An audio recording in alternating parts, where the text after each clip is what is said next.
Even gods fear something, not the darkness, not war, not even death. They fear what they cannot control. Odin, the Allfather, the protector of all Asgard, feared the fall that would come one day. No, he feared helplessly, watching the collapse of everything he had built, the kingdom, the sacred halls. And when a king begins to carry fear in his heart, that fear transforms into a decision over time, into an action, into a sacrifice. Tonight, we open the page where that historic decision was made. We turn back the pages of time. The sky was splitting in two, as if torn by a giant. The earth was cracking with the fury of the underworld. And Asgard, mighty Asgard, was burning in flames. The Allfather stood alone in that apocalyptic square. Behind him, the golden towers that once rose defiantly to the sky were silently, mercilessly collapsing. Before him, the beast he had once tried to bind in eternal chains was waiting. Fenrir, the ravenous wolf, the herald of the end. Odin had seen this moment before. He had seen the dance of flames. He had seen the inevitability of destruction. And finally, the most painful part of the vision, he had seen his own death. But knowing had not saved him. Even being prepared had not saved him, because prophecy does not soften the truth. On the contrary, it sharpens it, makes it unbearable, makes you live every second of it. But remember, every end is actually the shadow of a beginning. To truly understand Ragnarok, we must return to that ancient moment Odin chose to see. We must descend to the roots. Asgard was not built in a day. It did not rise in a night. It was carved from chaos, shaped with hammers. It rose with oaths, sealed with blood. It was protected with will, never bending. Its halls were filled with laughter in those days. Mead cups overflowed. Its warriors thought themselves immortal, and felt so too. But power always isolates. And the higher the throne, the colder the air, the deeper the loneliness. Odin ruled over Asgard. At least it appeared so, from the outside looking in. Because to rule is to act as if you have control, even as control slips from your hands. Even as order collapses, the whispers were faint at first, almost inaudible. An endless winter is coming, they said. There is a wolf breaking free from its chains, they said. There will be a sun swallowed, they prophesied. Ragnarok, this word, did not come to people's ears like thunder. It came like inevitability, like a whisper. But with each whisper, more reality.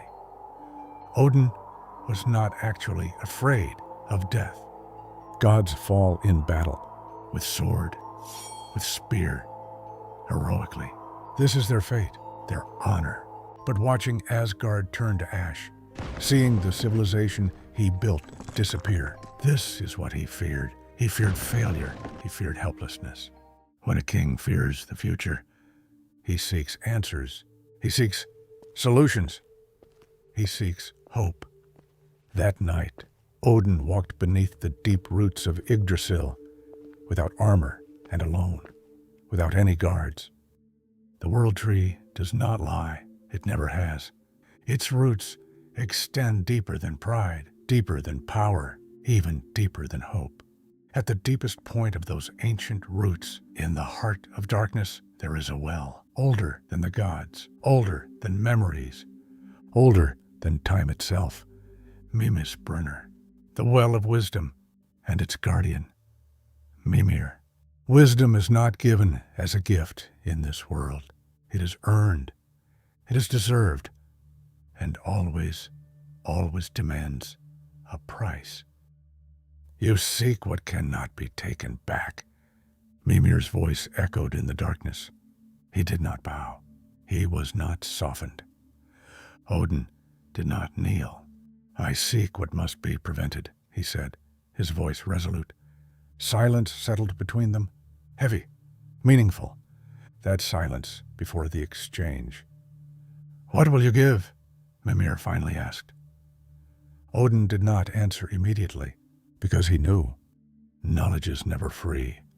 To see the future is the most expensive gift. It demands the most painful price. I have built something worth losing, Odin finally said, and I will not watch it burn without knowing why. I will not allow it to collapse without understanding. Mimir slowly stepped aside. The well's water trembled. An energy rose from the depths. Then pay the price, Allfather. Odin did not hesitate. Kings hesitate, they fear. Gods calculate, they weigh. But in that moment, he was neither. This was surrender to truth, submission to fate, paying the price of knowledge. He gave his sight, his right eye, to see more. A single drop of blood fell into the well's water. The surface rippled, circles expanded. Yggdrasil's roots trembled as if alive. Wisdom had been purchased, and the price had been accepted, paid, and taken. Time slowed, stopped, then began to flow in another way. He did not see chaos before his eyes. He saw the sequence. He saw the order. He saw cause and effect. He saw how one event gave birth to the next, how a chain reaction of apocalypse would come. Winter swallowed the earth, drowning everything in white. Brothers turned against each other, raised their swords. Loki's shadow, that trickster god's darkness, reached into the flames. Thor struck with force, with fury, and fell. Chains broke, metal shattered. Fenrir rose, opened his jaws. Asgard's towers, stone by stone, wall by wall, collapsed. There were no screams. There was no panic. There was no resistance. There was only inevitability, cold, merciless inevitability. This was no longer a possibility, not a probability. It was a design, a picture drawn by fate.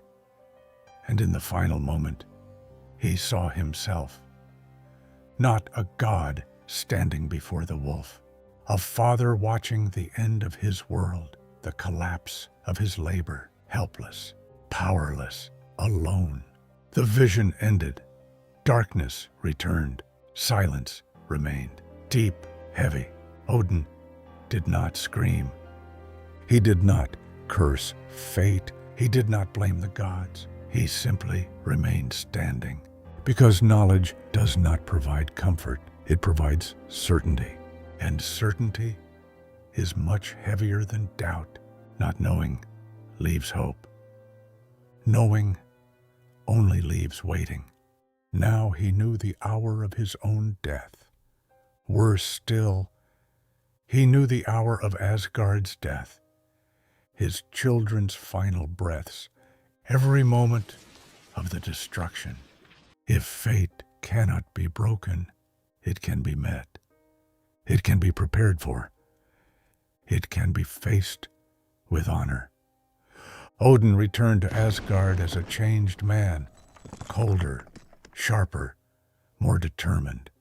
A different light now burned in his eye. The gates of Valhalla were thrown wide open. Warriors gathered. The bravest were summoned. Swords began to be sharpened every day. Spears were honed.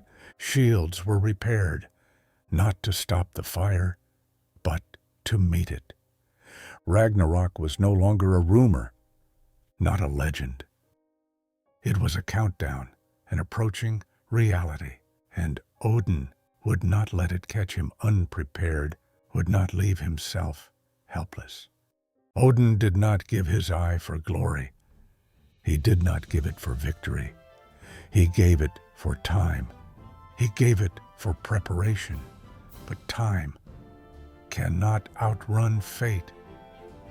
No preparation is sufficient against inevitability. When Ragnarok comes, when flames lick the sky and the world trembles, he will stand before it, not as a victim, not as a fool. He will stand as a king, as the Allfather of Asgard, as one who paid the price of wisdom.